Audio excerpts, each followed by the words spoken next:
Tonight on Y News. The government is set to begin its development efforts in PAG-ASA Island. The Muntinlupa Regional Trial Court denies consolidation of 3 drug cases of Senator Leila de Lima. Authorities examine the CCTV footage of the killing of rent-tangay suspect Leila Rosales in Laguna. 4 bodies from the Nueva Ecija bus accident remain unidentified, while some relatives still unable to claim the remains of their loved ones due to lack of financial resources. Clearing operations in Baclaran open 4 lanes of the service road along Rojas Boulevard.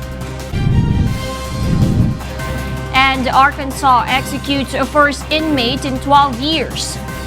Y News begins now.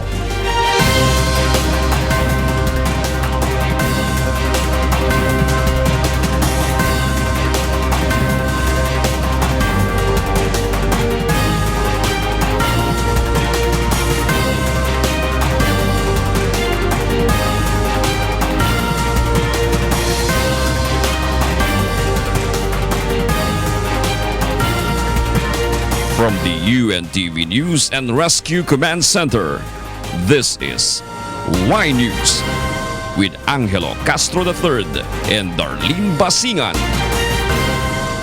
Good evening.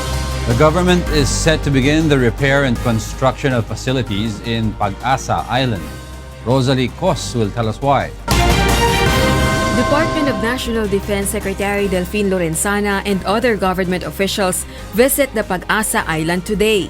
The visit signals the start of the repair and construction of new facilities in the said island. The move is part of the Duterte administration's plan to develop Philippine-owned islands in the disputed West Philippine Sea. The defense chief says the amount needed for the development of the biggest island in the West Philippine Sea is 1.2 billion pesos. The Philippine Navy's Construction Brigade will first repair the docking area of vessels around the island, as this would ensure the fast transport of materials needed for the construction. Maglalagay tayo rito ng mga facilities, power, yung electricity, siguro solar, desalination, kasi pagka nagawa na natin itong runway rito na maganda, makakapunta na lahat, madaling pumunta rito. Lorenzana meanwhile shrugs off the possible reaction China might have to the Philippines' move amid the 2 countries' territorial row over the West Philippine Sea. It can also be noted that the PAG-ASA Island is just 10 nautical miles or 20 kilometers far from China's reclamation area. In fact, one can easily view Chinese vessels from the said island. Sagutan na ng protection kung anong nagawa. So, ganun lang muna yan. Although we are managing the issues through protest sa dialogue. So wala naman siguro mga mangyayaring hindi maganda. Some PAG-ASA residents are glad with the Philippine government's move. Mabuti yun, sir, kasi magkakaroon ng trabaho yung ibang mga civilian. Pwede kayo magtulong basta may mga tourist dito. Pwede kayo magtulungan yan. The PAG-ASA Island is one of the islands of the Spratlys currently being occupied by Philippine troops. It was in the 1970s when the Philippines started to occupy the island, which now has more than 100 residents. Aside from the Philippines and China, Malaysia, Vietnam, Brunei, and Taiwan are also claimants of some parts of the Spratlys. Rosalie Cos, UNTV News and Rescue, Philippines.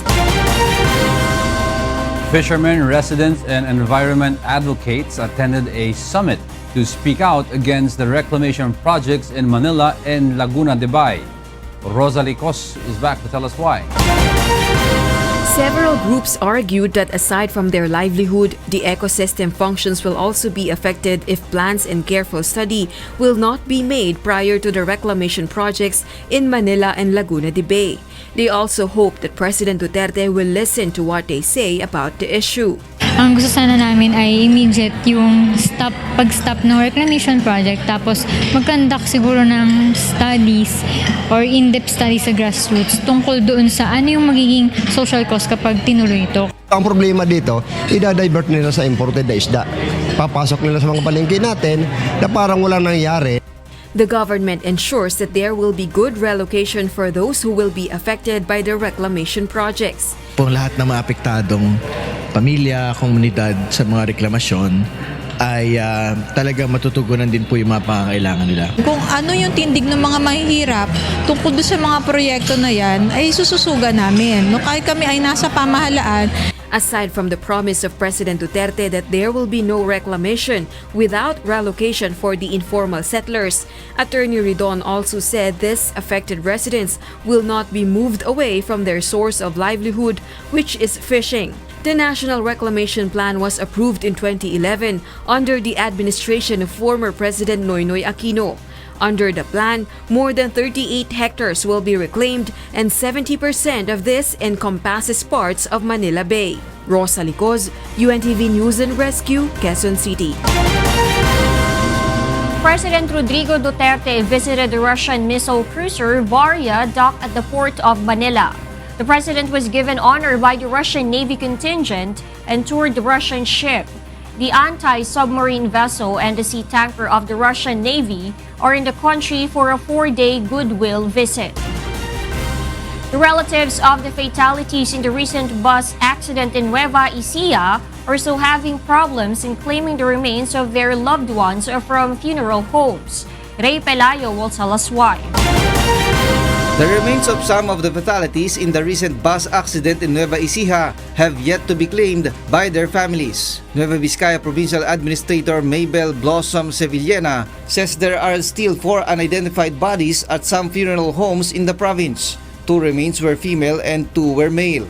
Hindi nila ma-identify pati nung mga ibang, kasi tinanong din nila yung ibang nakasakay na sa bus. Wala din silang idea. Meanwhile, the relatives of some of the victims could still not afford the cost of claiming the dead bodies of their loved ones. One of them is Memen Teves, who has yet to claim the body of his child at the Christian Jane Funeral Homes. Kung hindi dadating yung kwangko, yung sasakyan na galing ng kasiguran, obligado po maabuti ng 35. May pera po kayo. Yun nga po ang problema eh. The local government of Nueva Vizcaya meanwhile vows to provide assistance to families who could not afford to claim the remains of their relatives from funeral homes. We'll make it sure na talagang wala yung na-hold ng mga cadaver dyan na i-release maski wala mo ng bayad. Igagaranti lang muna namin, then we'll settle yung mga payment later. Meanwhile, the number of injured at the Nueva Vizcaya Provincial Hospital, Veterans Regional Hospital, and Santa Fe Rural Hospital unit remains at 44. One of the injured has transferred from the Veterans Regional Hospital to the Laulilo J. Garcia Memorial Hospital in Cabanatuan City. Some of them have claimed their benefits from their respective insurance companies. The victims calls on the Lumaric Transbus firm to visit them and hasten the distribution of their financial aid. Ray Pilayo, UNTV News and Rescue, Philippines. A rail expert gives the Duterte administration some recommendations for the Mega Manila Subway project. Monokson will tell us why. According to rail expert Engineer Rene Santiago, the government must assign a competent project manager who is not connected to the Department of Transportation if it wants to fast-track the completion of the proposed Metro Manila Subway project. If this recommendation is not adhered to, Santiago said the project might take up to 10 years of construction instead of the original 7 years in 2024. Santiago said he couldn't think of other person in the department capable to manage the subway project. Santiago cited the simple problem of the department on license plates. Almost a year, I have not seen the shadow of a new vehicle plate sa kotse. I mean, if it is that difficult for a motor vehicle plate, it is 1,000 times more difficult to project manage a subway. Santiago also questions the proposed establishment of a subway station in Naiya. The Naiya one is a very strong doubt on my part. No, I thought we are closing Naiya and replacing it. So if you're going to move the airport elsewhere, why put something there? Unless you say Naiya will remain. On the other hand, Santiago believes that the presence of a fault line will not hinder the construction of the subway. Technically, it's not a challenge. It can be solved. After all, Tokyo, for example, is even more flood or earthquake prone than Manila, and they have several subways. Santiago advises the administration not to rush things to avoid errors because building a subway is extremely complex. The government plans to start the construction of the subway in the first quarter of 2020. Mon Hokson, UNTV News and Rescue, Manila. Runway Manila at the Ninoy Aquino International Airport in Pasay City is now open to the public. It serves as a bridge for pedestrians heading to NAIA Terminal 3 from Newport City, where commercial and residential establishments are located. Runway Manila is complete with walkatours for senior citizens, persons with disabilities, pregnant women, and children. The facility is expected to ease traffic flow in the area and help boost the image of the country as a travel destination. Motorists can now traverse the 4 lanes of the service road along Rojas Boulevard. Joanna will tell us why. At 5 in the morning today, Metropolitan Manila Development Authority or MMDA personnel conducted a massive clearing operations along the service road of Rojas Boulevard and Baclaran Market in Parañaque City. They remove all road obstructions there like garbages and illegally parked vehicles. MMDA personnel also accosted jaywalkers or those crossing the wrong road. They also issued violation tickets to buses and jeepneys that loaded and unloaded passengers at undesignated areas. After the operation, the formerly congested and unorganized wet market has improved. The 4-lane service road has become wider. A pedestrian lane has also been opened in Baclaran. Talaga pong ayusin natin to. Wala akong terminal, loading and unloading lang. Ang ano talaga, long-term solution. Hindi na ito yung i-demolish, tapos mawawala, babalik, tapos gabalik na naman diyo. We'd rather na unti-unti natin hanggat maayos mo natin lahat. The agency's partner in the clearing operation were the police and several barangay officials in Baclaran. The MMDA also plans to set up an outpost in Baclaran for its personnel that would ensure order in the area. They are also studying whether to transfer the vendors at the HK Sun Plaza in Macapagal Boulevard in Pasay City. However, the vendors oppose such a plan. Dito ang dinadayo simbahan. Kagaya ngayon, di kami nakapagtinda. Paano naman pamilya namin, yung mga anak namin? Dito po nanguha ng pinangsusweldo rin sa amin. So kung mahina ang benta, mahina rin ang sweldo. The MMDA meanwhile vows to consider all ways to ensure that the illegal vendors can sell again at the previous area they were occupying. Joanna, UNTV News and Rescue, Parañaque City. At least 100 vehicles bound for Batangas are now stranded at the Calapan Port in Oriental Mindoro.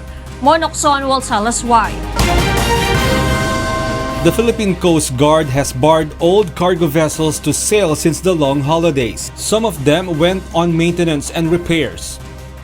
Ito pong Fastcat M1 sir ay nag-cancel dahil may inayos po sa kanilang engine number 3. Ito naman sir, yung Ocean Jet ay ginagawa pa rin hanggang ngayon.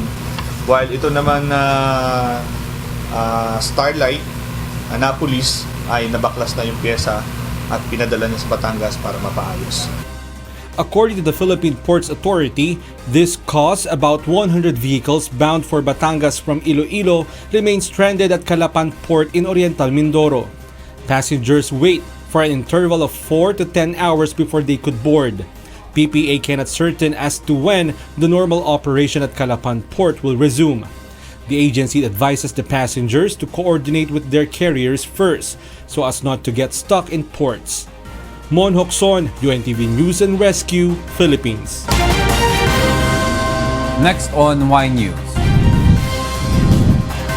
The Philippine National Police nabbed a Korean national who is on Interpol's wanted list. And the Muntinlupa Regional Trial Court denies consolidation of the 3 drug cases of Senator Leila de Lima. Y News will be right back.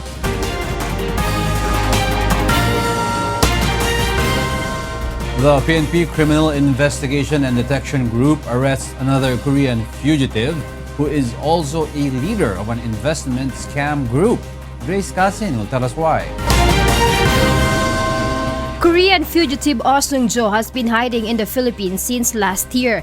The suspect is in the most wanted list of the Interpol of his involvement in an investment scam in South Korea. Jo used various names to hide in the Philippines by transferring in various hotels.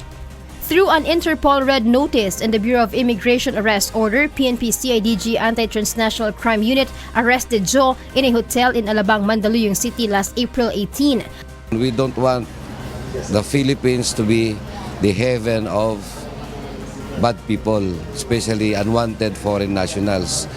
The suspect was able to steal 3 billion pesos from his victims who are also Koreans. Jo is the alleged leader of an investment scam group under the name Ticket Line Company Limited, founded in 2015 in South Korea. Kung nagawa niya doon na magkaroon ng scheme of investments, kaya din niyang gawin dito. Para bago pa man makapagsimula mang biktima, mas magandang mailayo na natin siya. The PNP turns over the suspect to the Bureau of Immigration to undergo deportation proceedings. Grace Casen, UNTV News and Rescue. Kam Krame. Authorities in Santa Rosa, Laguna are still looking into the CCTV footage which shows the killing of Rentangay suspect Eleanor Rosales. Leonana will tell us why. Authorities are still examining the CCTV footage which shows the movements of Leila Rosales until 3 in the afternoon when she was killed by still unidentified gunmen yesterday in front of her house in Barangay Malusak, Santa Rosa, Laguna.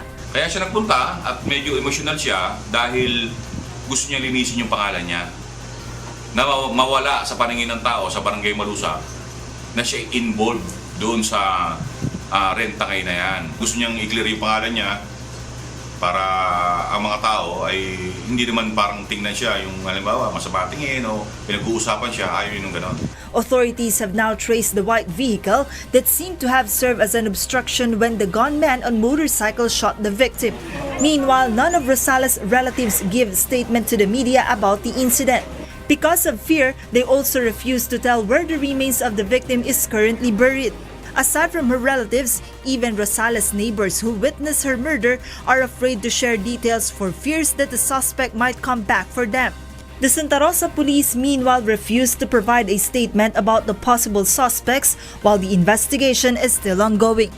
Joanano, UNTV News and Rescue, Philippines. Senator Lauren Legarda is appealing for support from her colleagues in the Commission on Appointments for the confirmation of Secretary Gina Lopez. Joyce Balancho will tell us why. The Commission on Appointments, or CA, will have to tackle again the confirmation of Gina Lopez as the Secretary of the Department of Environment and Natural Resources, or DENR. This after President Rodrigo Duterte reinstated her in the position after she was bypassed by CA. It can be remembered that the CA failed to finish her confirmation hearing due to lack of time to deliberate on many oppositions. Lopez staunch supporter Senator Lauren Legarda hopes this time the CA will affirm her appointment. While I respect the position of all the members of the Commission on Appointments, I really earnestly appeal and hope that Secretary Gina Lopez will be confirmed. Legarda says the country needs a climate warrior like Lopez to lead the department. Her heart is in the right place, and I hope that my colleagues in the Commission will support her. Yes, I'm optimistic. Meanwhile, in a press conference earlier, Legarda called on the local government and the public to start implementing and initiating programs aligned to the newly ratified Paris Agreement. The senator explains even the smallest actions can contribute to efforts to combat climate change. Take away all plugs when you leave a room. Close lights that you don't need. Transition to renewable energy. Segregate garbage source, recycle, and compost. Have rainwater collectors, not just in the barangay, but in your home. Earlier, the Climate Reality Project Philippines has given awards to environmental leaders who made urgent action in the community to catalyze solutions to climate crisis. Joyce Balancho, UNTV News and Rescue, Senate of the Philippines. The Muntinlupa Regional Trial Court Branch 204 has denied the motion of the DOJ prosecution panel to consolidate the 3 illegal drug cases against Senator Leila de Lima. Rodrigo Mendoza will tell us why. The Muntinlupa Regional Trial Court refused to let a single sala handle all the 3 illegal drug trading cases of Senator Leila de Lima. In an order issued on March 30, Judge Juanita Guerrero of Muntinlupa RTC Branch 204 denied the motion of the DOJ panel which sought to consolidate the 3 cases. Judge Guerrero explained that there are different accused and incidents in the cases. She added that assigning the cases to only one judge will just prolong the trial. The DOJ panel has filed a motion asking Judge Guerrero to reconsider her decision. Senior Assistant State Prosecutor Peter Ong says while the incidents in the cases are distinct, all are related to the illegal drug trading inside the new Bilibid prison. A series of offenses of similar facts, yun ang stand natin. Kasi ang maganda lang sana sa joint trial, isang court, yung that will save the resources of the government as well as yung defense. Kaysa naman watak-watak. But de Lima's lawyer says they will continually oppose any move for consolidation. We believe that consolidating it will not serve the purpose, will unduly lengthen the proceedings, and will be more burdensome, both for the accused and the prosecution. Takardon adds that having a single sala handle the cases will only complicate things. He cited the situation of inmate JB Sebastian, who is a witness in the case with RTC Branch 204 but one of the accused in Branch 206. Earlier this morning, Judge Amelia Fabros Corpuz of RTC Branch 205 heard de Lima's motion to dismiss the case against her. The prosecution was given 10 days to reply, and after which the court will rule on the motion. Rodrigo Mendoza, UNTV News and Rescue, Muntinlupa City. President Rodrigo Duterte and Senator Leila de Lima make it to the Time magazine's list of 100 most influential people of 2017. President Duterte is under the leaders list while Senator de Lima is under the icons list. Presidential spokesperson Undersecretary Ernesto Abella said the fact remains that President Duterte's campaign against illegal drugs, crime and corruption is so supported by most Filipinos. On the other hand, Malacanang also reacts to the inclusion of Senator de Lima in the list. Abella said Time magazine has failed to clarify that Senator de Lima was arrested and detained. Abella added that the court determined the probable cause to hear her case on her alleged involvement in illegal drugs operation and not because of her criticisms against the administration.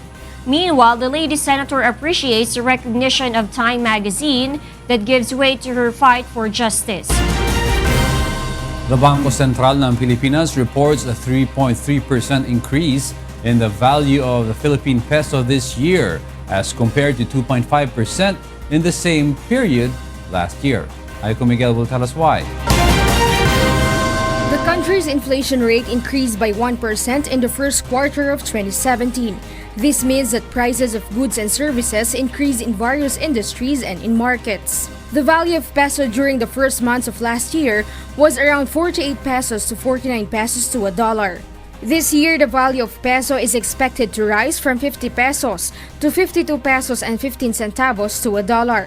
Based on BSP's report, the country's inflation increased in the first quarter of the year, higher than the rate recorded in the same period of 2016. Continued to increase in the first quarter to 3.2%.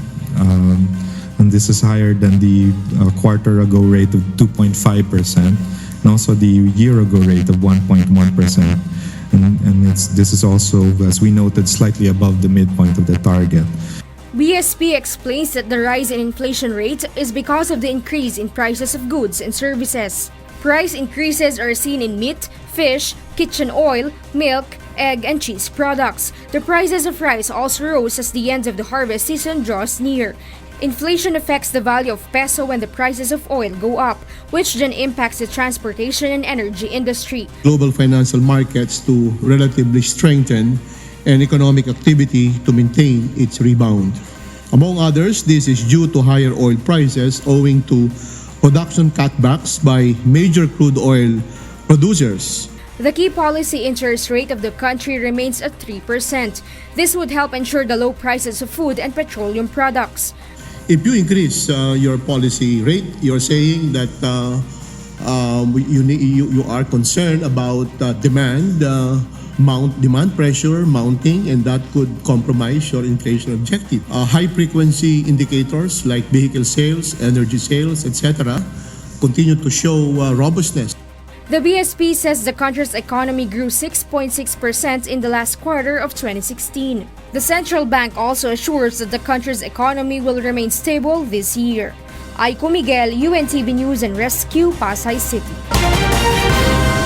Malacanang declares work suspension in government and private offices as well as classes in all levels in Metro Manila on April 28 through Memorandum Circular Number 18. This is to give way for the conduct of the 30th Association of Southeast Asian Nations or ASEAN Summit and related meetings on April 27. Work suspension is also declared in government offices for the cities of Manila, Makati, and Pasay. Meanwhile, the government lets the local government units and employers to decide whether to suspend their work on April 29. The ASEAN Summit and related meetings will be held on April 24 until the 30th in Metro Manila. Filipino workers in Taiwan may now go for days off without cut on their monthly salary. Amiel Pascual will tell us why. Under the revised Employment Act in Taiwan, every employer is obliged to give annual paid leaves to his employees. This delights Filipino workers in Taiwan. Tagal po namin nagtatrabaho dito, at least pwede na kaming payagan ng employer namin na magbakasyon. Makikita mo naman ang family mo, saya ka. Aside from this, an employer may avail of a marriage leave, bereavement leave, and personal leave or make an agreement with his employer for a scheduled vacation. Dito hindi mo na kailangan na lumabas ngayon after 3 years, so pwede na sila na i-renew dito yung kanilang visa, and then tuloy na yung kanila na trabaho. And hindi na rin sila kailangan dumaan sa agencies to pay the placement fee. So yun ang bagong mga regulasyon. MECO reminds that if an employer does not abide by the revised law, an employee may directly complain at the Ministry of Labor. Dito kasi meron dito na yung 24 hotline. Maganda yung complaints mechanism ng Taiwan. Pwede silang tumawag lang sa 1955, yung sa hotline. At i-assist na sila doon. Meron doon na sumasagot ng mga meron din Filipino speaking na na sumasagot sa hotline. An employer found to be violating the new regulation may face a fine amounting from 60,000 Taiwan dollar or 90,000 pesos up to 300,000 Taiwan dollar or 450,000 pesos. According to the Ministry of Labor, the Philippines has the third highest number of migrant workers in Taiwan. Majority of them are factory workers. Miel Pascual, UNTV News and Rescue, Hsinchu, Taiwan. Those are the reasons behind the news, April 21, 2017. Angelo Castro III. Reasons we delivered to you as they unfold. I'm Darlene, Basingan. Because we need to know, we will always ask why. Thank you for watching. Why News.